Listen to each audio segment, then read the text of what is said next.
Abre tua Bíblia comigo em João, capítulo 5. João, capítulo 5. Nós vamos ler dos versículos 1 até o versículo 18, iniciando mais um capítulo desse evangelho que tem impactado a nossa vida. A cada semana, a cada domingo, a cada vez que nós abrimos as Escrituras e lemos aquilo que Deus se revela de si mesmo através da sua palavra. João 5, do 1 ao 18. Ouça com fé, querida, o que a palavra tem para nos dizer. Diz assim as Escrituras. Passadas essas coisas, havia uma festa dos judeus e Jesus foi para Jerusalém. Existe ali, junto ao portão das ovelhas, um tanque, chamado em hebraico Betesda, o qual tem 5 pórticos. Nestes jazia uma multidão de enfermos, cegos, coxos, paralíticos. Esperando que a água se movesse, porque um anjo descia de tempos em tempos agitando-a, e o primeiro a entrar no tanque, uma vez agitada a água, sarava de qualquer doença que tivesse. Estava ali um homem enfermo, havia 38 anos. Jesus, vendo-o deitado e sabendo que estava assim, havia muito tempo, perguntou: você quer ser curado? E o enfermo respondeu: Senhor, eu não tenho ninguém que me ponha no tanque quando a água é agitada. Quando tento entrar, outro enfermo chega antes de mim. Então Jesus lhe disse: levanta-se, pega o teu leito e ande. Imediatamente o homem se viu curado e, pegando o leito, começou a andar. E aquele dia era sábado. Por isso, os judeus disseram ao que tinha sido curado: é sábado, e neste dia você não tem permissão para carregar o seu leito. Ao que lhes respondeu: o mesmo que me curou me disse: pega o seu leito e ande. Perguntaram-lhe então: quem é o homem que disse a você: pegue o teu leito e ande? Aquele que tinha sido curado não soube responder, porque Jesus tinha se retirado, por haver muita gente naquele lugar. Mais tarde, Jesus o encontrou no templo e lhe disse: olha, você foi curado, então não peques mais, para que não lhe aconteça coisa pior. O homem se retirou e disse aos judeus que tinha sido Jesus quem o havia curado. E por isso, os judeus perseguiam Jesus porque fazia essas coisas no sábado. Mas Jesus lhe disse: meu Pai trabalha até agora e eu trabalho também. Por isso os judeus cada vez mais queriam matá-lo, porque além de desrespeitar o sábado, também dizia que Deus era seu próprio Pai, fazendo-se igual a Deus. Feche seus olhos mais uma vez, querido. E da sua maneira, do seu jeito, peça ao Senhor para falar com você. A palavra do Senhor, pelo Espírito Santo, pode transformar a sua vida hoje.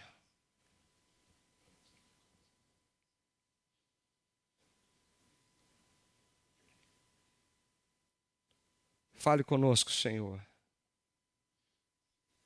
Nós te pedimos, em nome de Jesus, fale conosco. Transforme a realidade da nossa vida. Abra os nossos olhos e o nosso coração. Em nome de Jesus. Amém. Semana passada nós conversávamos um pouquinho sobre o que significa fé. E nós falamos um pouco sobre como essa palavrinha de 2 letras no português, ela tem um significado muito mais profundo do que a gente imagina. E ela pode causar muito mais perguntas do que você imagina também. Nós falamos na semana passada que a pergunta importante aqui é: você tem fé em quem? E nós vimos que fé não é uma confissão positiva. Não é dizer vai dar certo, tudo vai dar certo, confie que já deu certo. Essas coisas que a gente está acostumado a ouvir e fazer aí no nosso dia a dia. Nós falamos também que a fé não é crer em qualquer coisa. Porque do que adianta você dizer aí fora que você é uma pessoa, um homem, uma mulher de fé, mas você crê em qualquer coisa que surge na tua frente? Será que isso é fé mesmo? Nós vimos que nem tudo aquilo que você acha que é fé de verdade. Pode ser crença, pode ser algo que não é a fé em Cristo, porque tudo aquilo que é dissociado da palavra de Cristo e não está apontando para Cristo como seu alvo, as Escrituras deixam muito clara que não é fé. Você crê em alguma coisa, mas em quê? Hoje, João caminha mais um pouquinho com a gente nesse dilema. E quando nós pensamos no que nós cremos, nós vemos que a fé sempre enfrenta um grande dilema. Os caminhos muito, mas muito perigosos do misticismo e da superstição. Quando você não crê em Cristo, mas começa a crer em outras coisas, e você começa a confiar e apoiar o seu coração, a tua razão e a tua vida em coisas que não são, de fato, aquilo que Deus deseja. Não é Cristo, não é a verdade, não é o caminho, não é a vida. Então você crê em quê? Meu irmão, olha ao teu redor e você vai ver que dentro e fora da igreja existe uma onda de misticismo e superstição terrível, tentando tomar o lugar do coração de cada um de nós, onde só deveria estar Jesus. Talvez na sua caminhada você já se deparou com algumas coisas como isso aqui, ó. Pequenos objetos que se tornaram até comuns, estampados nas roupas, presos nos carros, nos colares e bijuterias das mulheres, ou presos na tua janela, tentando tirar alguma coisa dali. Talvez você já acendeu uma vela na sua vida, já tentou olhar para ela e entender que aquilo significava algo que era muito maior do que uma chama. Talvez você já olhou para objetos como estes, ou muito mais do que estes, e colocou ali a sua esperança. E você começou a olhar para isso e tentar entender, se eu segurar isso com firmeza, se eu ter a convicção de que isso aqui vai atrair boas coisas para a minha vida e vai fazer isso ou aquilo, vai dar certo, já deu certo. O que custa passar na 25 de março e comprar um chaveirinho de pimenta? Ou usar esse negocinho azul aí, que parece um olho, e todo mundo acha que não tem significado nenhum. E essa arte bonita, talvez, um caçador de sonhos ou espantador de espíritos, sei lá o que é isso, que muitos penduram nos seus carros, nas suas janelas, mal sabendo o que isso significa. Quantos de nós já não olhamos para um simples crucifixo preso no seu pescoço, acreditando que aquilo tinha poder para te livrar ou te proteger de alguma coisa? Mas não é só isso não, queridos. Porque às vezes você já caiu naquela de colocar um copo na frente da televisão e beber aquela água, achando que aquilo iria eliminar algumas coisas da sua vida. Ou comprar uma rosa poderosa que atrairia dinheiro para você. Ou quem sabe o sabonete da Rainha Esther. Talvez você ficaria mais bela, mais bonita quando tomasse banho com ele. Não sei. Ou talvez você simplesmente foi enganado por um ritual vazio ao entrar na igreja e falarem para você que o fato de sentar nessa cadeira te traria alguma coisa. Superstição, gente. Misticismo. Espalhados pelos templos e igrejas aí fora, nós vemos isso por todos os lados. Réplicas da Arca da Aliança, chofar sendo tocado no templo, vestimentas judaizantes por todos os lados, bandeira de Israel em lugar de uma cruz. Nós vemos tantas coisas espalhadas por aí que dá até medo. Se você passou e já viajou por alguns lugares desse Brasil, você já viu fitinhas coloridas penduradas em muitos lugares, tentando pedir preces ao Senhor do Bonfim. Você já viu muitos rituais sendo feitos, segurando coisas, tomando aquilo como base de fé, subindo escadas de joelho, uma escadaria enorme, talvez para você atingir o milagre que você queria. Eu me lembro quando eu era criança e eu me deparei com uma cena como essa. Se você já foi na Aparecida do Norte, você já viu uma sala específica naquele lugar chamada Sala dos Milagres, onde as pessoas acendem velas e creem que isso evocaria o milagre do Senhor. Eu me lembro da sensação que eu tive quando entrei nessa sala. Porque ao invés de velas como nós costumamos ver, velas de todos os formatos são colocadas ali. Mãos, pés, cabeças, braços, corpos, roupas, todas penduradas ou acesas, porque são projetadas para uma fé que acredita que se isso for aceso, sim, nós vamos conseguir atingir o que nós queremos. Uma sala repleta de testemunhos de milagres ou de amuletos pendurados e acesos por todos os lados. Quando a fé, ela não está colocada no Cristo, ela acha caminhos estranhos para dizer para nós o que ela significa. João agora pergunta algo pelas palavras de Jesus. Você realmente quer ser curado? Você foi curado? Essa pergunta desconcertante é o que começa esse capítulo 5 no nosso Evangelho de João. Uma cura feita pela autoridade da palavra de Cristo e não pelo tanque, não pela água, não pela vela, não pelo amuleto, não pelo chaveiro, não por algo que foi pendurado ou aceso, mas pela palavra do Senhor. Alguma coisa acontece aqui e diante de nós nos mostra uma realidade muito bonita. Nós precisamos entender esse texto e para isso eu quero convidar você primeiro a mergulhar no cenário da cura. Uma multidão de corpos quebrados reunidos ao redor de um tanque de água. Olha como que o texto abre esse novo bloco de João dizendo para nós. Passadas essas coisas, havia uma festa dos judeus. Que festa é essa? Não sei. Os estudiosos não sabem com tanta certeza que festa era essa. Podia ser a Páscoa? Podia ser o tabernáculo? Podia ser a festa de Pentecostes? Eu não sei. Esse não é o fato mais importante da explicação que João está dando aqui. O importante é você notar que, mais uma vez, quem estava em Jerusalém? Jesus. Jesus, mais uma vez, sai do seu lugar para uma festa, como um bom judeu que ele era. Ele ia para as festas, todas elas em Jerusalém, onde há oportunidades riquíssimas do seu poder ser manifestado, e essa não era diferente. Ele vai para Jerusalém.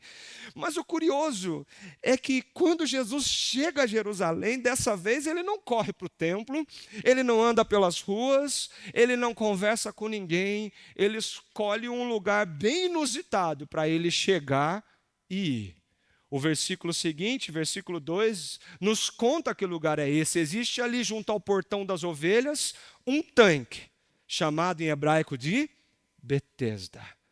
Betesda significa casa de misericórdia. É a casa onde a misericórdia poderia ou não alcançar alguém. Uma verdadeira sala dos milagres, onde crenças eram depositadas num tanque que ficava ali do lado do templo. Eu não sei se você sabe, mas esse tanque, por muito tempo, ele foi desconhecido da arqueologia bíblica. Isso colocava até mesmo textos como esse de João em questionamentos por alguns estudiosos. Mas, depois de muitos anos escavando ali a arqueologia de Jerusalém, do lado das ruínas do templo foi descoberto um tanque com 5 pórticos ou 5 varandinhas cobertas, onde ali ficava uma água que provavelmente era uma água que evocava de muitos uma crença. Se você colocar no Google aí, tanque de Betesda, essa é a imagem que você vai ter. Se você for lá em Israel, em Jerusalém, você com certeza poderá visitar esse lugar. Um lugar onde eles escavaram e descobriram essa água. Do lado onde ficava o Templo de Salomão. Um lugar que, na verdade, ficava do lado da Porta das Ovelhas, por onde entravam as ovelhas para o sacrifício no templo, porque era ali que o judeu se banhava. Pela lei de Moisés, o judeu precisava se purificar para o sacrifício. E ali ele tinha que ir naquelas águas se purificar para que o sacrifício fosse feito. Mas o cenário daquele lugar não era um cenário de purificação. O cenário daquele lugar era um cenário de guerra. Era um cenário de corpos quebrados, era um cenário de doenças e enfermidades. Aquele lugar cheirava enfermidade, desesperança e morte, porque a palavra fala que uma multidão de enfermos estavam ali. Você tem noção do que é isso? Não são 2, 3 ou 4. É uma multidão de doentes ao redor desses 5 pórticos, olhando para aquela água e tentando tirar daquela água uma esperança para o seu coração, uma esperança para a vida. Neste jazia uma multidão de enfermos, cegos, coxos e paralíticos. Betesda não era um lugar para passar o final de semana em Jerusalém. Vamos levar os meninos para brincar lá em Betesda, tem uma água gostosa lá, eles vão se divertir muito. Vamos passar por ali antes da gente ir para o templo, no culto da festa. Vamos passar em Betesda, que ali tem uma água muito fresquinha. Não. Ninguém escolhia ir para Betesda, gente. Ninguém queria ir lá. Ali era como você entrar num hospital no meio de uma guerra. Gente doente, feridas, morrendo por todos os lados, se arrastando literalmente para se jogar naquela água e tentar uma esperança para continuar a vida. Não era uma cena bonita, não era um cheiro bonito, não era um lugar bonito, não era algo lindo de se ver. Era um lugar que cheirava misticismo, superstição e desesperança. Por que não dizer morte? Essa era Betesda. Esse lugar mostrava para nós o corpo humano na sua fragilidade. Esse lugar mostrava para nós que o nosso corpo é frágil e quebra. Nosso corpo simplesmente quebra. Tem muitas pessoas que acham que vão viver para sempre, pessoas que acham que nossa vida aqui é suficiente, que estando bem fisicamente isso basta. Sim, isso é muito importante, mas uma hora esse corpo aqui vai falhar, uma hora o coração para de bater, uma hora um trombozinho desse tamanho, invisível ao meu olho, pode ir para o meu cérebro e eu ter um AVC. Ir para o meu coração e eu ter um infarto. Ir para o meu pulmão e eu ter uma embolia pulmonar. Pode ir para os meus membros e eu infartar as pernas ou os braços. Um trombo invisível pode ocasionar tanto sofrimento e tanta dor, me tornar inválido, me colocar numa cama, fazer da minha vida ser desmontada na minha frente. Um vírus deixou o mundo em casa. Um vírus deixou o mundo em casa há alguns anos atrás. Nossos corpos estão quebrados, nossos corpos são frágeis. Não é difícil para que você pare de funcionar, querido. Betesda mostra a realidade da vida, a realidade que somos frágeis, quebrados, que nós precisamos encarar isso no nosso dia a dia, para colocar a nossa esperança onde nós devemos de fato colocar, e não confiar demais nas forças de braços que podem parar de funcionar, pernas que podem parar de andar, olhos que podem não mais enxergar, que é o que nós fazemos. Emílio Garófalo é um dos pastores presbiterianos que eu mais gosto de ouvir na atualidade. Tive aula com ele no Andrew Jumper e ele, falando sobre esse texto, ele diz o seguinte: Betesda é uma reunião triste dos corpos quebrados, destroçados, marcados pelo pecado neste mundo. A ruína do corpo humano destroçado pela queda se vê todos os dias em Jerusalém, lá no tanque chamado Betesda. Você imagina essa cena? Você imagina o cenário para onde Jesus está indo? Quando eu estava essa semana preparando esse sermão, eu me lembrei desta cena. Não tão nítida, mas alguns de vocês talvez conseguiriam reconhecer que lugar é esse. Em São Paulo eu morei na Barra Funda, perto do Bom Retiro. Todos os dias eu saía do Bom Retiro para levar os meninos na escola. Naquela época de pandemia, houve uma grande dispersão da Cracolândia. E a Cracolândia que ficava ali no Santa Efigênia, ela se mudou, se deslocou para uma das praças de São Paulo muito conhecidas. E ali se estabeleceu. Era estimado cerca de 3.000 ou 4.000 pessoas naquela praça, dia e noite. Eu passava do lado dessa praça todos os dias. Todos os dias eu olhava para o lado e a sensação que eu tinha era estar chegando em Betesda. Pessoas andando de um lado para o outro, parecendo sem vida, uma pessoa que não tinha brilho nos olhos, abatidos, olhando para o chão, em busca de uma pedra para poder satisfazer a sua dor ou fugir dos seus problemas, quem sabe dos seus traumas, eu não sei. Pessoas de todos os tipos, pequenas, grandes, crianças, adultos, pessoas de todos os tipos, usando terno e gravata como se tivesse acabado de sair do trabalho, ou pessoas usando simplesmente um short jogado pelo chão, deitado num colchão, há dias sem comer ou sem levantar daquele lugar, com cachimbo na mão, usando droga sem cessar, um corpo quebrado, procurando vida insistentemente no lugar errado. Era essa a minha sensação quando eu passava naquele lugar. Uma tristeza batia o meu peito e eu perguntava, Senhor, o que será dessas pessoas? O que será dessas famílias? Por que isso tudo está acontecendo aqui? Dava medo. Quando eles ficavam nervosos, quando haviam dispersões, eles atacavam os carros, pulavam na frente da gente, pegavam cadeiras para bater nos carros, até tentavam abrir as portas e invadir os carros daqueles que estavam passando. Nós enfrentamos isso, não foi uma, duas ou três vezes, do trânsito parar, porque a multidão em Betesda estava eufórica. Nossos corpos são frágeis, queridos. O ser humano, ele está a um passo de parar de funcionar. Esse texto, ele mostra para nós a realidade da nossa vida. Naquele lugar jazia uma multidão de enfermos, cegos, coxos e paralíticos. Uma multidão de gente resplandecendo a finitude da vida. Ah, você já deve ter passado por isso. Homens, com certeza. Já pegou um resfriado? Gente, basta uma influenzazinha na vida de um homem e ele tem convicção e certeza que ele está morrendo. Ele não levanta da cama, a dor generalizada pelo corpo, a dor de cabeça incessante, parece que não tem força para pôr o pé para fora do leito e falar assim, vou tomar um banho. Chega a esposa com remédio, vou fazer uma canja para quem gosta, uma sopa para quem gosta, e a gente está lá, moribundo, jogado no leito. Basta uma gripe para a gente sentir o que significa a finitude dos nossos ossos. A gente sente a dor até no cabelo que não tem.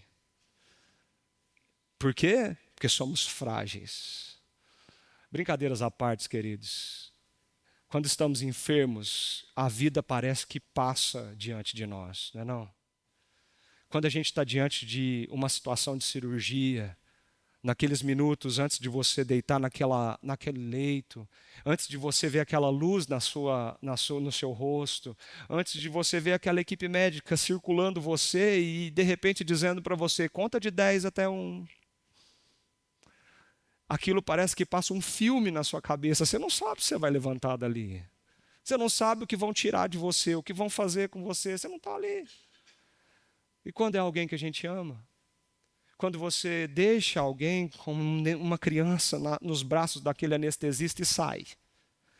A vida passa na nossa frente. Quando um diagnóstico de câncer chega, quando um exame dá alterado, quando a luta pela sobrevivência parece que se desmonta na nossa frente, a gente precisa tão pouco para a gente entender que a gente para de funcionar, que a gente quebra, que a gente é frágil.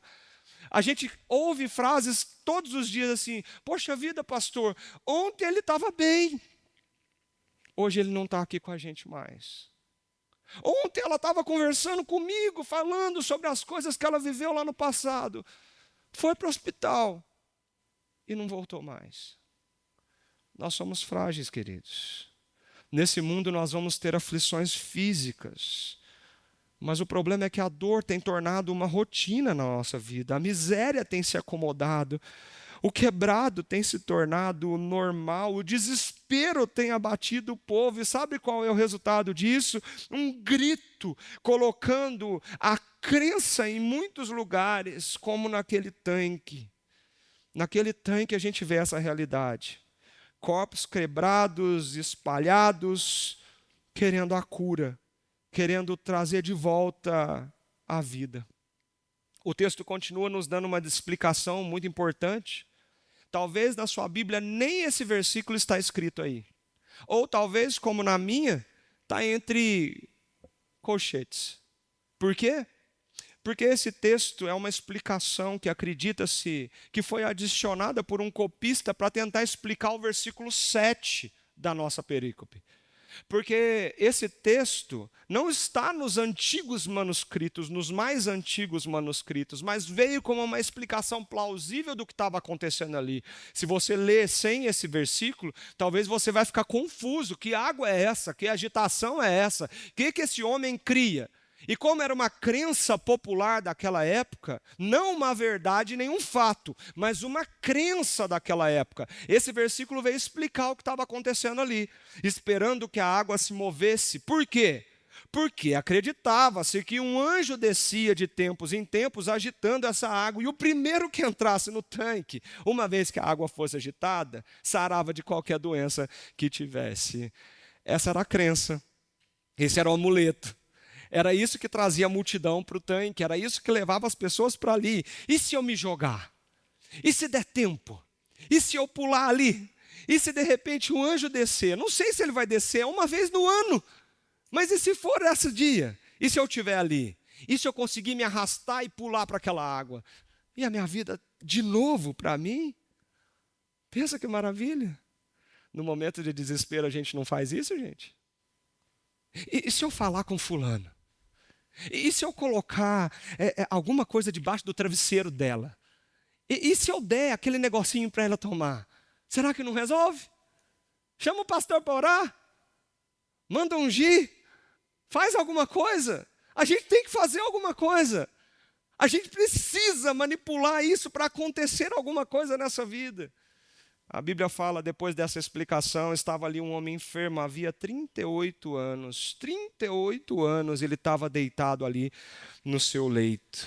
Leito era uma coberta, uma manta grossa de lã que eles usavam para se deitar, e de noite eles usavam para se aquecer. 38 anos deitado naquilo, sem mexer as suas pernas, paralisado.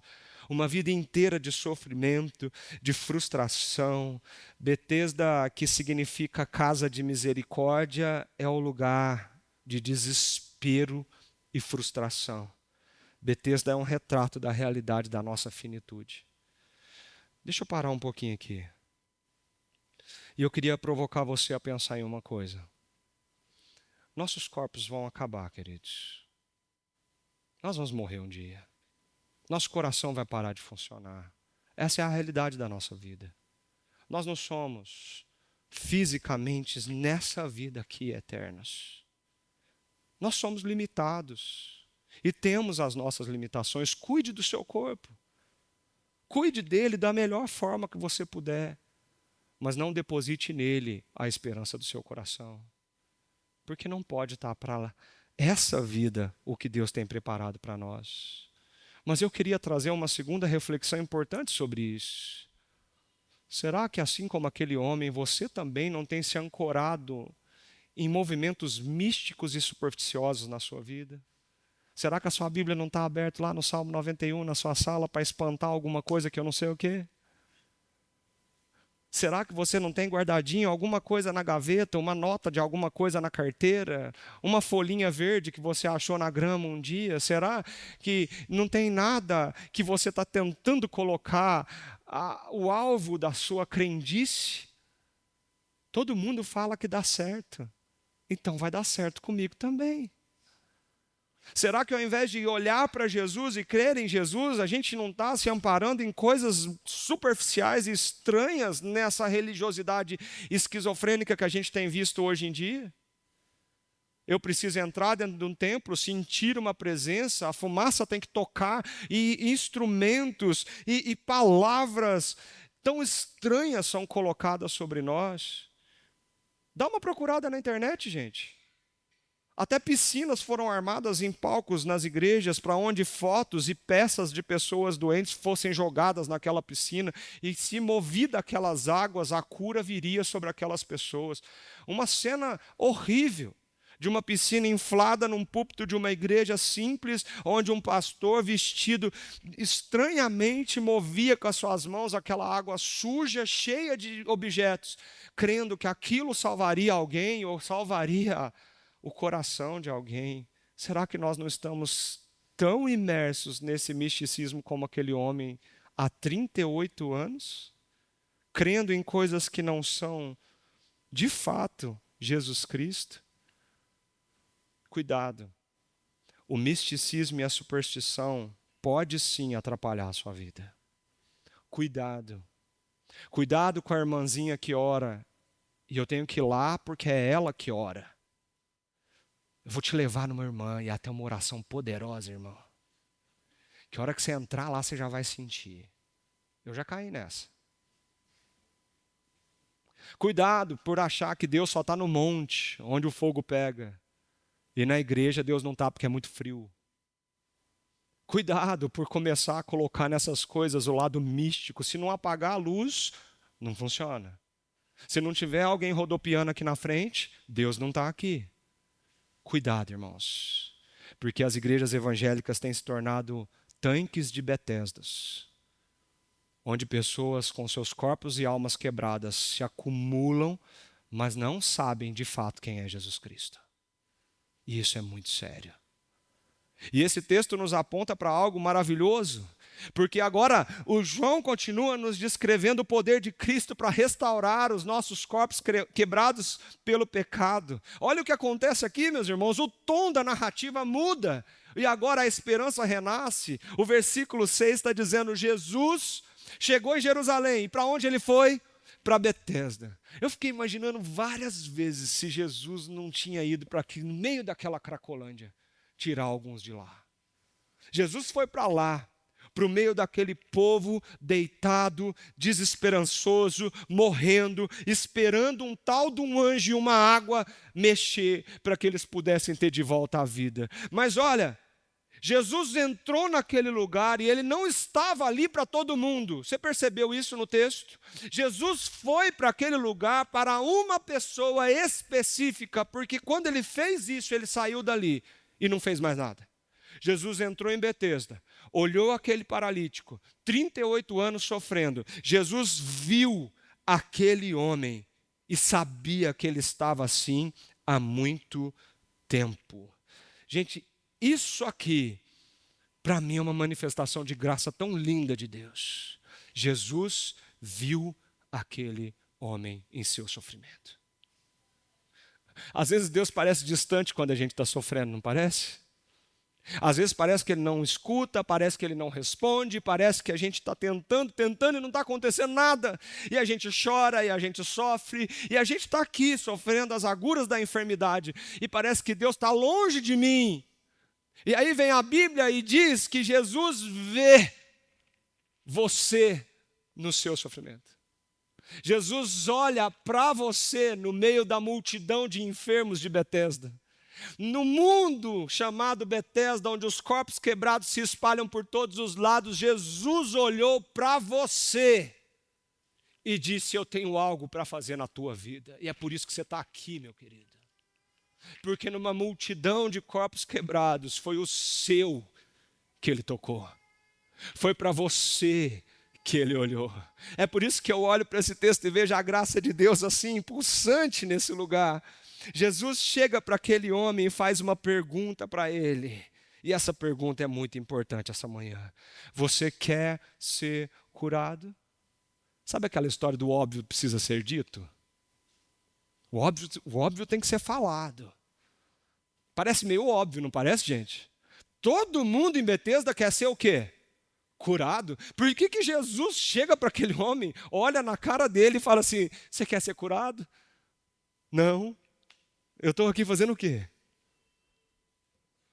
Parece óbvio, mas não é.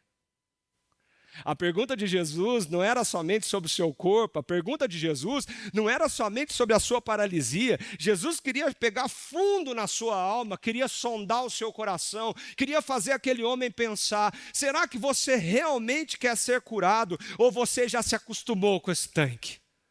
Será que você realmente quer experimentar a glória de Deus e o poder de Deus? Ou você está muito acostumado com esse vitimismo do deitado no leito? Será que você quer essa cura para você, para a tua alma, a tua vida de volta? Será que você quer mesmo?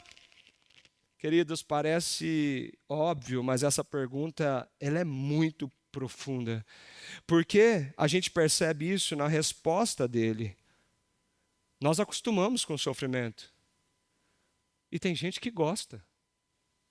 Tem gente que quando você fala sobre a dor que está sentindo, essa pessoa se coloca num vitimismo tóxico, numa ingratidão profunda, num lugar terrível de ó céu, ó terra, estou morrendo, não tenho o que fazer. Mesmo quando a graça de Deus se reflete por todos os lados, nestes momentos, os olhos estão cegos para isso. E o que sobra? Uma amargura, frustração, um ressentimento, palavras estranhas, secas. Como se aquela pessoa não quisesse sair daquele lugar. Jesus está perguntando para aquele homem: você quer levantar desse leito? Ou você quer continuar aqui? Você quer continuar deitado aí? A pergunta de Jesus para nós essa manhã, queridos, não é muito diferente. Você quer ser curado? Por quê? Por que você quer ser curado? Você realmente quer sair desse lugar de sofrimento e dor que você tem vivido? Enxergar a vida com novas perspectivas e os olhos da fé? Você quer parar de crer em si mesmo para crer em alguém que é muito maior do que você? Você quer experimentar o poder de Deus? Ou você quer continuar nessa vida de murmuração, de reclamação, de amargura, de dor? Parece que eu estou falando um absurdo aqui e o óbvio precisa ser dito. Sabe por quê? Às vezes a gente olha para uma pergunta como essa e fala: sim, eu quero ser curado. Mas quando sai daquela porta, nada muda. Você não move um dedo para mudar a realidade do teu pecado na tua vida. Você não move um dedo para ser uma pessoa diferente. Você não move um dedo para mudar as suas atitudes, ser mais generoso, mais bondoso, mais educado, dar um sorriso ao invés de uma cara amarrada, olhar com sinceridade nos olhos de quem precisa de você, dar um abraço em quem precisa de afeto, segurar uma criança no colo, dar amor para quem precisa da graça de Jesus. Você não se move para ser diferente. Será que realmente você quer ser curado? Quando você senta com as pessoas, você só reclama, você só sabe dizer que a sua vida está muito ruim, que nada está no lugar, que tudo é ruim. Você realmente quer ser curado? Curado para quê? Para sumir? Para desaparecer? Para não voltar? Para dizer: pronto, ele já fez o que tinha que fazer e agora eu posso viver minha vida do jeito que eu quiser? Agora eu ando? Agora eu que decido meus passos? Agora é eu que faço as minhas decisões? É para isso que você quer ser curado? Porque a maioria das pessoas em redor do tanque de Betesda é assim que se comporta. Mesmo quando provam da graça de Deus, elas se levantam e nem sabem quem Deus é. Nem se lembram dele. Nem na Páscoa e no Natal aparecem na igreja para dizer: Senhor, muito obrigado por tamanha misericórdia que alcançou o meu coração. A pergunta para você, meu querido, essa manhã: você quer ser curado pelo Senhor? Pastor, eu já sou crente há 40 anos. Ah, meu irmão, então por que você não perdoou aquele irmão ainda? Então por que você carrega essa mágoa dentro do seu peito até hoje? Por que você está amargurado, vivendo dia a dia com muita amargura, ao invés de alegre e feliz no Senhor? Por quê? Por que você está carregando essas coisas dentro do seu peito, mesmo 40 anos aqui na igreja? Você quer ser curado? Abrir mão de todas essas amarras que estão te prendendo? tomar uma atitude, uma postura diferente, sair desse tanque de Betesda, levantar, pegar o seu leito?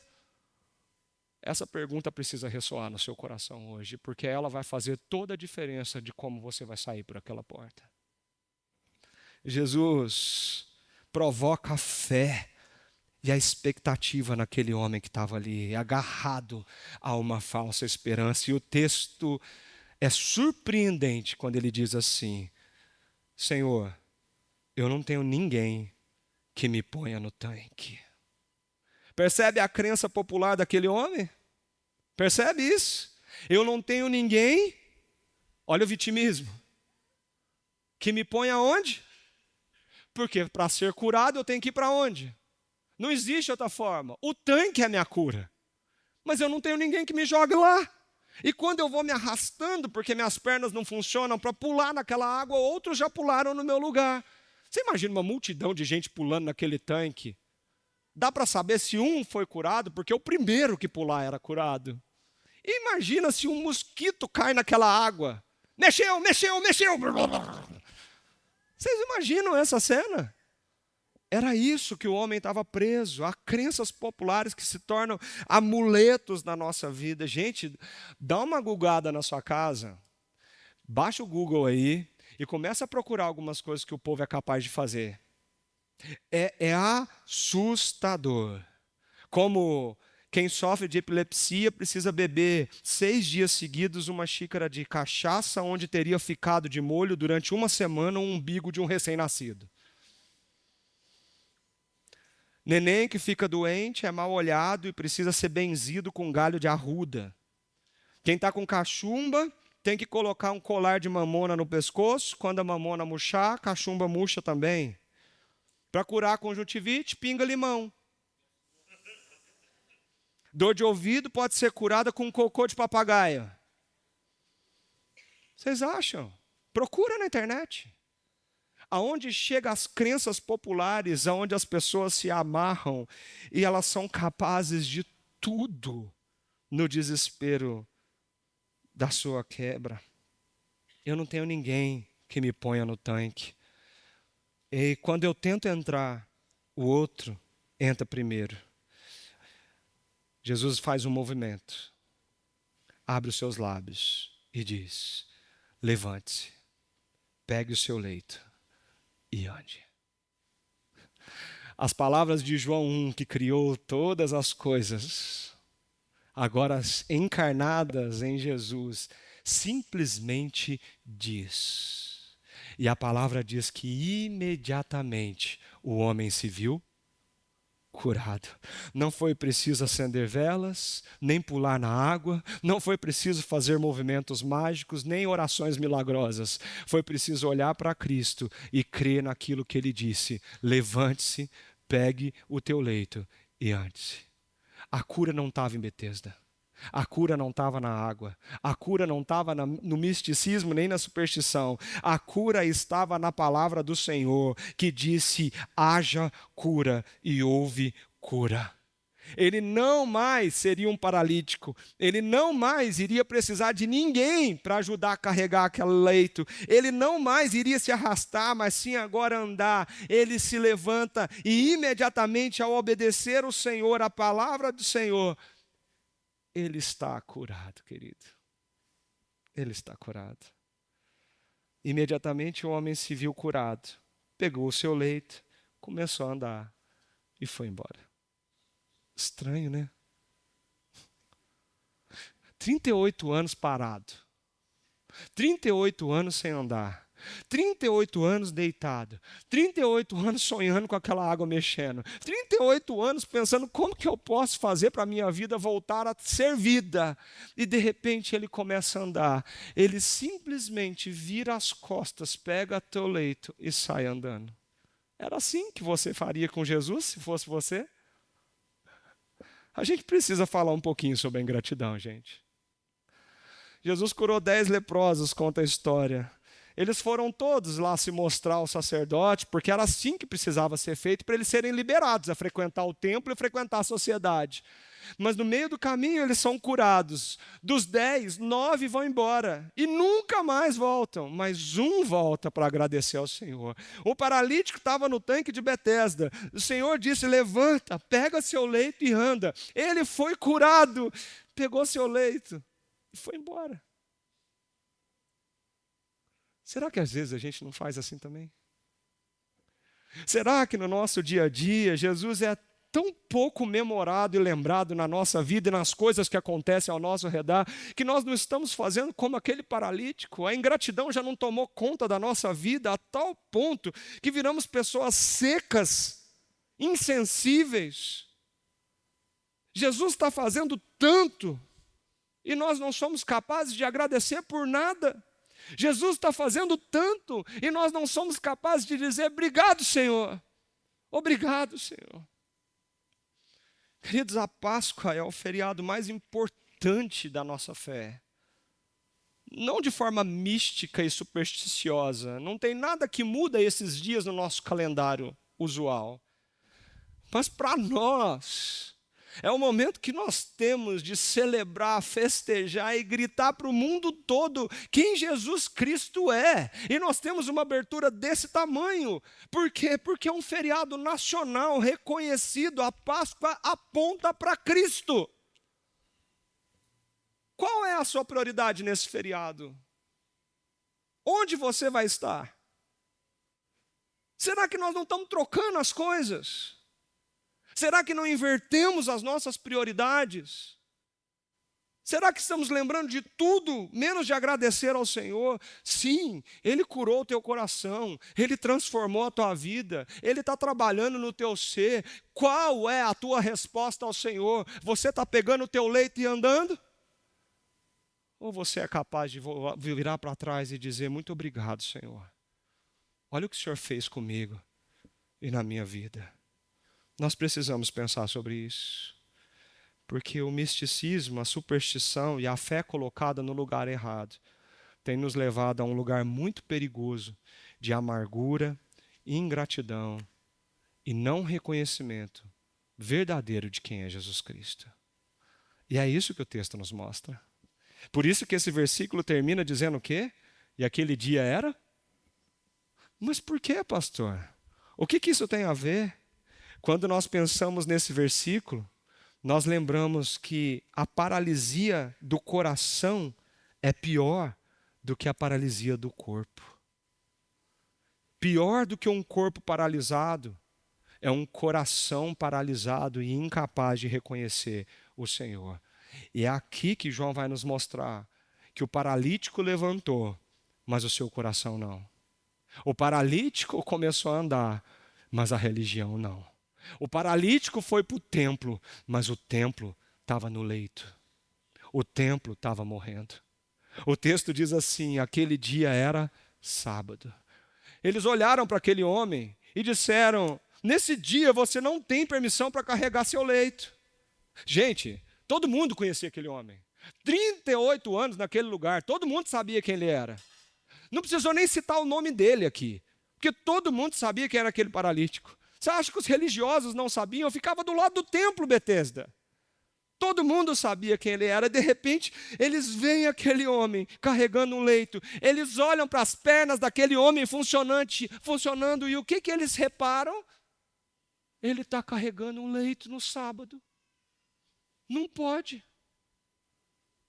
Gente, qualquer ser humano minimamente sensível viraria para ele e falar: que maravilha é essa? Você está andando.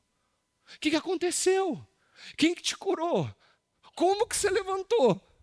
Até mesmo os supersticiosos falariam: você caiu no tanque, deu certo. Você ficou tanto tempo esperando e agora deu certo. A religião cega tanto os olhos daqueles que mergulham nela, que se tornam insensíveis pelo legalismo. Ao invés de ver o milagre de Jesus, o que eles viram? O descumprimento de uma lei inventada por eles mesmos. Porque os rabinos, interpretando as leis de Moisés, colocaram inúmeras regrinhas e mandamentos judaicos àquilo que Moisés tinha dito.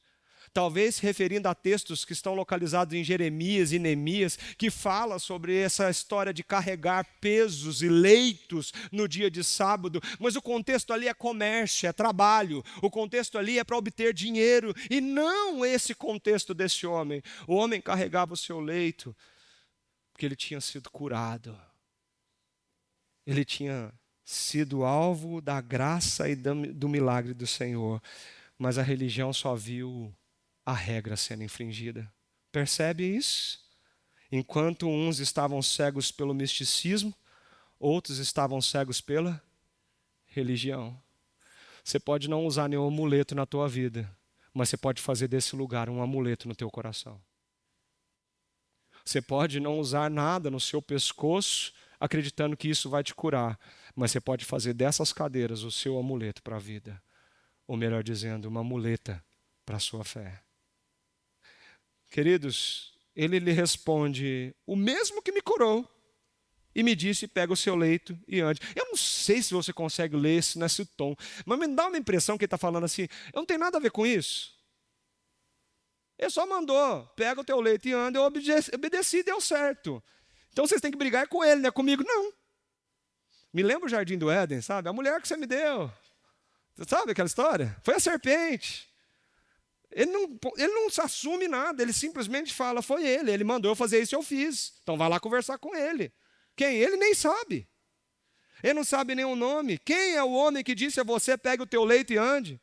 Ele não sabe responder. Aquele que tinha sido curado não soube responder porque Jesus tinha se retirado, por haver muita gente naquele lugar. É óbvio, você imagina uma multidão de gente esperando para ser curada, de repente o paralítico levanta, o que você vai fazer? Se arrasta e agarra é Jesus. Jesus se retira, aquele homem sai dali sem saber o seu nome e revela para nós que muito mais do que a cura física, aquele homem precisa agora da cura do seu coração. Muito pior, queridos, que a paralisia do corpo é a paralisia do coração. A religiosidade é uma doença incapacitante na alma. E a gente tem que tomar muito cuidado por não estar fazendo parte de um grupo de religiosos incapacitados em sua alma. Sabe quando a gente vê isso? Quando as críticas que a igreja faz são muito maiores do que o contemplar a graça de Deus na vida das pessoas.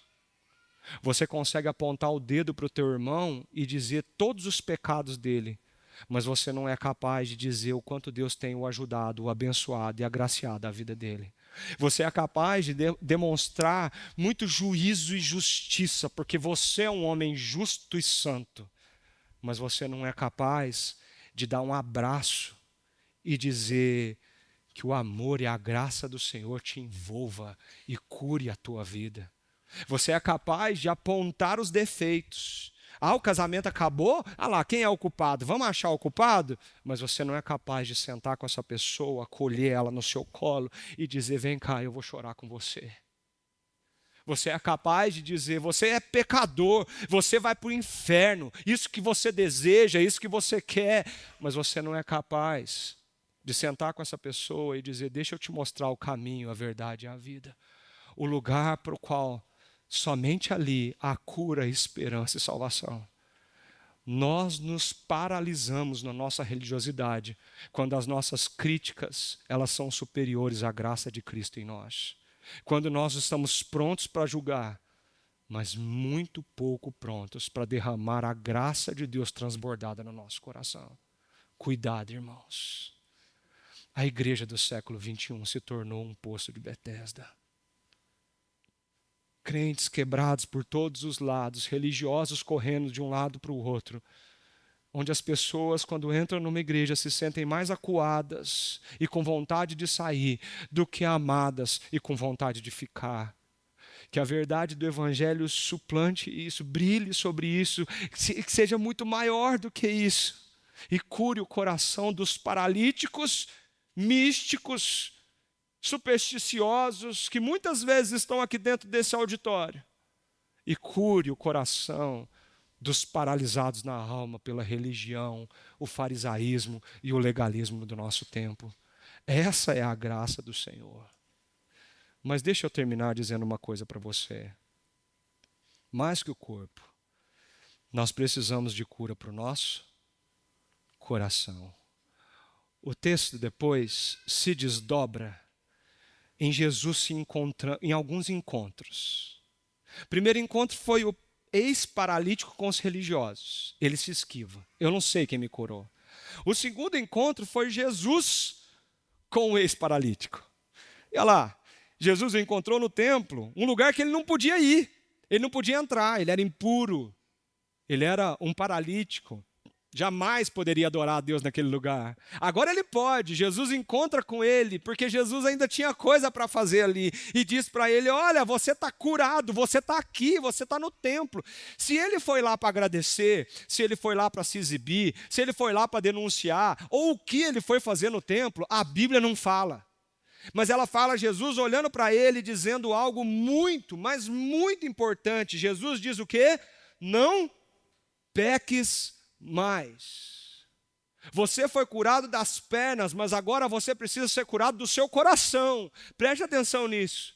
De nada adianta receber a graça de Deus e viver a sua vida como se ela não fosse uma realidade para você. Jesus olha para aquele homem e diz, não peques mais. Existe uma grande discussão a respeito de que pecado é esse que Jesus está falando. Será que o pecado levou aquele homem para a paralisia de 38 anos e agora Jesus está falando, não faça mais aquilo para você não ficar de novo paralítico? Ou será que o que Jesus está dizendo aqui, e eu acredito nessa interpretação desse texto, é que ele dizendo para aquele homem, cuidado, se você não entender quem fez isso em você, coisas muito piores vão vir. Porque o seu corpo passa, mas a eternidade chega. Existe um juízo se aproximando. Existe uma condenação eterna e todos aqueles que não estão debaixo do sangue do Cordeiro já estão condenados. Queridos, esse é o ápice do texto. Quando Jesus olha, fala, vá, não peques mais. Ele está nos mostrando que a nossa enfermidade física é a menor dos nossos problemas diante da realidade de quem somos. O grande problema que temos, o grande problema diante do mundo, é que o nosso coração de pedra e rebelde contra Deus vai ser julgado um dia. Os nossos pecados serão trazidos à tona, e se nós não estivermos debaixo, cobertos pelo sangue de Jesus Cristo, crendo que Ele é quem Ele diz que é, Filho de Deus, o Senhor verdadeiro, o Messias prometido, o Rei sobre tudo e todos, meu querido irmão e minha querida irmã, um dia todos nós passaremos por isso. Muito mais do que a cura do corpo, nós precisamos da cura do nosso coração. Nós precisamos de Jesus Cristo. Do que adianta ganhar o mundo inteiro e perder a sua alma, disse o Senhor. Do que adianta você correr feito um louco, dedicando toda a intensidade do seu ser para o trabalho, para o acúmulo de riqueza, para os afazeres do dia a dia? Do que adianta você ser o melhor, o mais saudável, se o teu coração não está em Jesus? Do que adianta isso? A morte vai chegar para você. A sua vida tem fim aqui. E o que você vai fazer quando seus olhos abrirem diante dele? Ah, pastor, estava trabalhando demais. Eu não tinha tempo. Ah, pastor, eu ia de vez em quando na igreja. Eu amava uns irmãos por aí. Não era todo mundo, né? Porque ninguém é de ferro. Ah, Jesus. O que você vai falar para ele? Mateus 7 diz que naqueles dias muito dirão, Senhor, Senhor, eu fiz tanta coisa no seu nome. E o Senhor Jesus dirá, afaste-se de mim, eu não te conheço. Eu não tenho um relacionamento com você. Eu não tenho nada contigo. Estamos paralisados das pernas, paralisados do coração, deitados no leito da religião. E só existe um caminho de volta, queridos.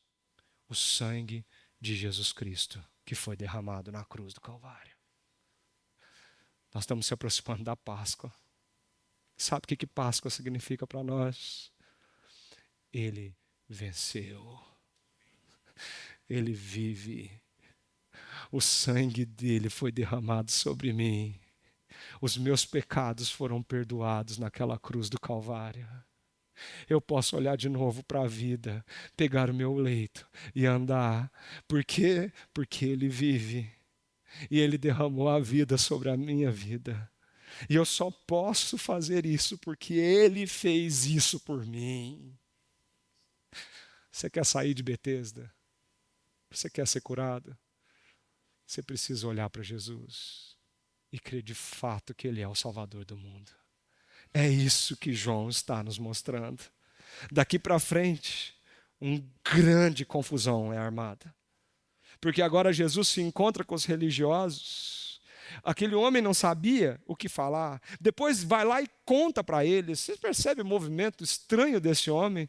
Depois que Jesus se mostra para ele, ele entende quem é Jesus, ele vai lá para os judeus. Ele nem precisava ir, mas ele vai. E vai lá e fala assim, ó, quem me curou foi um tal de Jesus. Está aí, ó, ali, ó. Jesus me curou. Nada foge dos planos de Deus. Essa perseguição que levaria Jesus à cruz, isso faz parte dos decretos eternos do Senhor. Aquele homem era um instrumento de Deus e nem sabia disso. Mas o fato é que esse texto, de um jeito estranho, não fala sobre aquele homem dizendo, Senhor, o Senhor é o Salvador do mundo. Senhor, eu reconheço quem Tu és. Esse texto não fala Jesus dizendo, vá, a tua fé te curou. Vá, a tua fé te salvou. Ele foi, sim, alcançado pela graça. Mas como ele responde com isso? Entregando Jesus para os judeus, num coração ainda de pedra, de ingratidão e morte. Percebem isso, queridos? Esse texto está aqui para mostrar para a gente que a graça de Deus é derramada sobre as nossas vidas. Como nós respondemos a ela? Eu fico abismado com a falta de vontade ou a indisposição de alguns de agradecer ao Senhor. Se Deus fez tudo por nós, está na hora da gente louvar o Seu nome intensamente e dizer, Senhor, eu amo o Senhor. Quando os judeus se levantaram contra ele, ele fala para os judeus, meu pai trabalha até agora e eu trabalho também. O que Jesus gritou naquele templo, aquele dia? Eu sou Deus. Talvez nós lemos aqui e não entendemos, mas aqueles judeus entenderam. Deus se revelou naquele dia e disse, eu sou Deus. Vocês estão diante do Deus vivo, encarnado, que veio para salvar o seu coração. É isso que o Evangelho de João está nos apontando. A divindade de Jesus escancarada a cada passo que ele dá, até chegar na cruz e depois dela. Amém, queridos? Como a gente poderia terminar tudo isso? Eu queria terminar dizendo para você que você pode sair daqui hoje carregando a sua maca, largando tudo isso que é humano, místico e supersticioso, como testemunho da graça de Cristo, não só com o corpo restaurado, mas com a alma curada em Cristo Jesus. Para isso, não faça como aquele homem, mas olhe para Jesus e reconheça o seu amor e quem Ele é. Você pode fazer isso agora? Então feche seus olhos.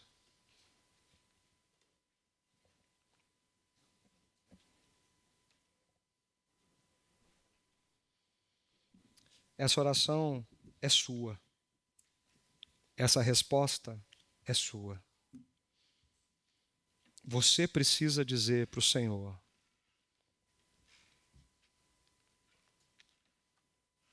Ele está te perguntando, você quer ser curado?